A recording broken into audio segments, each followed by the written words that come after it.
સ્ટેશનના પીઆઈને સસ્પેન્ડ કરવામાં આવ્યા. ફરજમાં બેદરકારી બદલ પીઆઈ વીએમ દેસાઈ સસ્પેન્ડ. શહેર પોલીસ કમિશનર અનુપમસિંહ ગહેલોતની કાર્યવાહી. પુણા વિસ્તારમાં જુગારના અડ્ડા પર એસએમસીએ દરોડા પાડ્યા હતા. પીઆઈને સસ્પેન્ડ કરતા પોલીસ બેડામાં ચર્ચાનો વિષય બન્યો.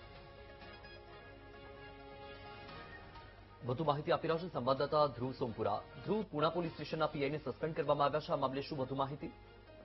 બિલકુલ, સુરત શહેર પોલીસ કમિશનર દ્વારા પૂણા પોલીસ મથકના પીઆઈ જે વિક્રમ દેસાઈ છે, વીએમ દેસાઈ, એને સસ્પેન્ડ કર્યા હોવાનો એક ઓર્ડર જે છે તે કરવામાં આવ્યો છે. જેમાં પોલીસ કમિશનર અનુપમસિંહ ગહેલોત દ્વારા આ સસ્પેન્ડ કરાયું છે. જેમાં પૂણા પોલીસ મથકની હદમાં જુગારના અડ્ડા પર જે છે તે ભૂતકાળમાં 2 વખત સ્ટેટ મોનિટરિંગ સેલની ટીમે રેડ કરી હતી અને મોટી માત્રામાં આખું આ જુગારધામ પકડી પાડ્યું હતું. જેને લઈને ખાસ કરીને ચર્ચા ચાલી રહી છે કે આ જે શિક્ષાત્મક પગલાં લેવાયા હોય તે પોલીસ કમિશનરે પૂણા પીઆઈની સામે લીધા છે. અને તેમની જગ્યાએ ટ્રાફિક શાખાના જે પીઆઈ જે છે સીબી ચૌધરી તેમને મૂકવામાં આવ્યા છે, તેમની નિમણૂક કરવામાં આવી છે.